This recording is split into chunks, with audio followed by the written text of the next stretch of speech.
buenas tardes a toda la audiencia de www.jornada.com.pe y todas sus redes sociales. Estamos nuevamente aquí en su segmento de entrevistas especializadas, Plaza Abierta. Y hoy, 2022, año electoral, ya la población tiene que saber, ya sabe, que este año se elige a las nuevas autoridades regionales, provinciales y distritales, la misma que tendrá que ver con decisiones políticas ciudadanas de parte de toda la población. Venimos de 2 años de pandemia, tenemos un contexto muy diverso en la que se encuentra la región de Ayacucho, y justamente sobre este tema en particular ya nos encontramos con Omar Rosell Barrientos, el ex coordinador de la Mesa de Concertación de Lucha contra la Pobreza de Ayacucho. Con él vamos a conversar sobre este tema. Omar, muy buenas tardes y bienvenido a Plaza Abierta del diario Jornada. Buenas tardes, Jaime. Gracias por la invitación. Y bueno, también saludar al diario Jornada por la producción de este tipo de espacios que permite justamente poder dialogar con respecto al contexto político que va a marcar este año 2022 y que tiene que ver con el proceso electoral. Gracias. Bueno, Omar, estamos en este contexto ahora, venimos de una pandemia. ¿Qué es lo que tiene que tomar en consideraciones la ciudadanía ahora que va a ir nuevamente a las urnas, como cada 4 años, en este proceso electoral?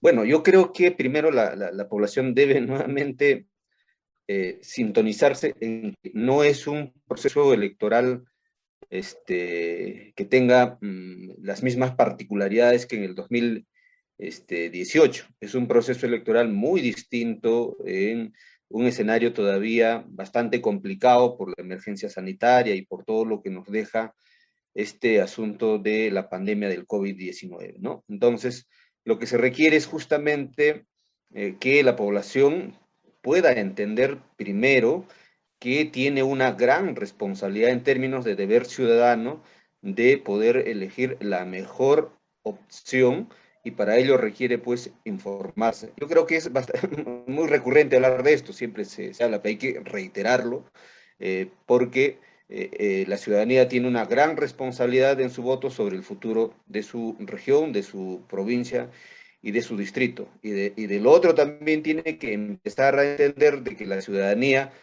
debe empezar a tener siempre actoría política para no simplemente ir a elecciones, sino también, a pesar de no haber votado por la opción que ganó, de poder hacer ese contrapeso político. Sino, como ya vemos, ¿no? Las autoridades pues actúan en su libre albedrío cuando no hay ese contrapeso político que debe ser una sociedad civil y una ciudadanía más o menos organizada y que le plantee los temas que son de urgente atención desde las instancias gubernamentales. Y lo segundo, creo yo, que también no es un proceso electoral, como decía hace un momento, como el 2018, que requiere, creo yo, en términos de los que aspiran a la representación política, una forma distinta de poder manifestarse en este proceso electoral. Y es justamente este asunto de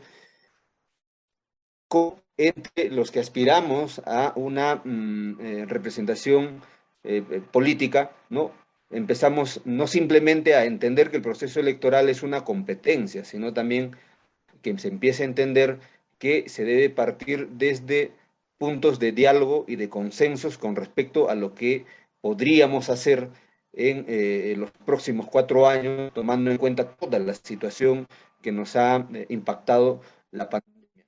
Aunque esas características son, o esa característica que menciono es lo poco resaltante en los actores políticos que más o menos vamos viendo, y también no creo que sea algo resaltante, ¿no? Porque también los diversos actores políticos son tan precarios como de los espacios políticos de donde vienen, que también son precariedades bastante profundas que son una característica de nuestros procesos electorales y de nuestras organizaciones políticas, y en las cuales creo que la ciudadanía debería exigir una forma distinta de hacer campaña política de las diversas organizaciones y de quienes aspiran pues a un cargo de representación política, ¿no? En esas condiciones has mencionado algo muy importante, que son los temas a tratar, los consensos que debemos buscar como ciudadanía y también exigirle a estas organizaciones políticas que ostentan el poder. ¿Cuáles son esos temas prioritarios que debe tomar la ciudadanía y considerarlo dentro de la agenda pública para este 2022? Yo creo que son, ¿no?, tres temas bastante grandes, ¿no?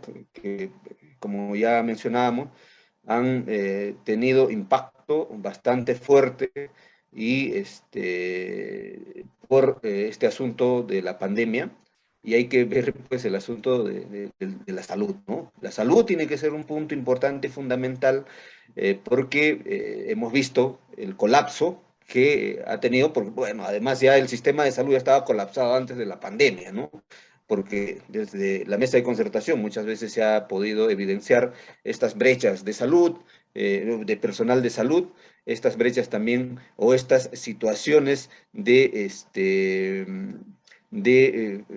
deficiencias que tienen pues el primer nivel de atención en salud, ¿no? Por eso es que hemos visto también cómo eran todas estas situaciones de las referencias, contrarreferencias y cosas de ese tipo, la situación de la anemia, ¿no? Y todas esas situaciones. Entonces es un punto importante y fundamental. Y lo otro también tiene que ver con la salud, ¿no? No, perdón, con la educación. Hemos visto que una gran cantidad de niños ha tenido un impacto directo la pandemia con respecto al tema del normal proceso de aprendizaje. Son 2 años que no han ido a clases presenciales y con las deficiencias de nuestra conexión de internet y llegada de señal de radio y televisión, hay muchos niños que no han completado ese proceso adecuado del proceso de aprendizaje, ¿no? Y ahí se requiere, pues, precisiones concretas, porque no simplemente es lo discursivo, porque generalmente un proceso electoral regional, municipal, vemos mucho discurso, pero muy poca claridad con respecto a cómo se va a implementar eso que se está ofreciendo. Y creo que la ciudadanía hoy sí debe entender que hay que exigirle a las autoridades, a los que pretenden ser autoridades, la sostenibilidad de la propuesta, no simplemente discursiva y política, sino el respaldo técnico a esa propuesta política que se está haciendo para ver si realmente es sostenible y que se puede implementar en los 4 años, porque a veces realmente te venden humo, pues, ¿no? Eso hemos visto y ahora vemos de cómo, pues, cuando llegan ya a ejercer el cargo, vemos las situaciones que ahora estamos viendo, un alto descrédito de las autoridades, porque han ofrecido tantas cosas que no han tenido la capacidad técnica de poder implementarlas. Y un punto tercero es el asunto de la reactivación económica. La reactivación económica no simplemente pues, se trata de hacer feritas en parques y cosas de ese tipo, sino vamos a ver cómo generamos condiciones para el crecimiento económico o para fomentar el empleo. Y son cosas en las cuales siempre en los procesos electorales y en las gestiones son puntos bastante flacos porque no se tiene claridad de cómo se puede desde un gobierno regional o gobierno local generar condiciones y articularlas para el tema de la generación del empleo y ahora con el asunto de la reactivación económica. Creo que esos 3 puntos hay seguramente varios que son también transversales, no hay duda, pero estos 3 puntos son los fundamentales que deben ser parte de la agenda del debate electoral. Has hablado algo muy importante también sobre la precariedad de las organizaciones políticas. Ayacucho se ha vuelto parte de una cadena de escándalos a nivel nacional de cómo los alcaldes provinciales, distritales, hasta exgobernadores regionales son parte de la corrupción. Han grandes cantidades de dinero esquilmado del Estado y que lamentablemente estos escándalos han es salpicado a estos movimientos regionales y organizaciones políticas que justamente son los que ostentan el poder. Algunos ya no los tenemos formalmente inscritos, pero sin embargo también están sus candidatos que ahora también se presentan, ¿no? En esas condiciones, ¿qué es lo que debe de tomar en cuenta la ciudadanía para poder reducir menos el error de elegir organizaciones totalmente precarias, como lo ha tenido en años pasados? Primero, y ahí, a partir de tu pregunta, surge también un tema de agenda de debate electoral y que tiene que ver con el tema de la corrupción, ¿no? Ese es un punto fundamental. Hemos visto cómo hoy las gestiones están bastante cuestionadas justamente por la forma como han ido utilizando los recursos estatales y también por cómo varios de estos alcaldes están involucrados en estos temas de corrupción y lo poco que se ha trabajado desde las instancias gubernamentales de acciones sostenibles. Primero, de propuestas más o menos claras y concretas de qué cosa es lo que se debería hacer desde un gobierno regional o desde un gobierno local para poder prevenir la corrupción, porque yo creo que en la prevención es el punto fundamental. Y lo segundo, ver cómo las instancias y los sistemas de control y también vinculados a los sistemas judiciales se articulan adecuadamente para procesar y sancionar rápidamente a quienes hayan cometido algún delito vinculado al tema del mal manejo de los recursos públicos y eso es un punto también que debe ser parte del debate electoral. Y lo otro, acá hay que hablar del tema del círculo de la corrupción. Es un círculo que no se rompe y tiene que ver justamente que en estos procesos electorales, quienes dirigen estas organizaciones políticas son pues lobistas, son alcaldes empresarios o ex autoridades ahora empresarios, ¿no? Que han entendido que en el Estado existe tanto recurso y lo ven como un botín, ¿no? Y es por eso que ves tú campañas tan pomposas en términos y costos económicos bastante altos, que a veces uno no se explica de dónde sale tanta plata para hacer una campaña de tal naturaleza, entendiendo que cuando tú revisas los antecedentes de empleo de quienes quieren ser autoridades y son ahora candidatos, ¿no? Reportan pues un ingreso anual de 60.000 o 40.000 o 30.000 soles y empiezas tú a analizar, dices, y si este señor solo ganaba 60.000, si este señor solo ganaba 60.000, si este señor solo ganaba 60.000, si este señor solo ganaba 60.000, si este señor solo ganaba 60.000, si este señor solo ganaba 60.000, si este señor solo ganaba 60.000, que propongamos algunas alternativas complementarias a los ya existentes en términos normativos para hacer un control real de este tipo de ingresos, de intereses de grupos económicos, ¿no? Como hemos visto, ¿no? Y que al final, cuando se gana, cuando ya se toma, ¿no? El cargo dentro de una institución gubernamental, se empieza a gobernar basado en los intereses de quienes han financiado esa campaña política.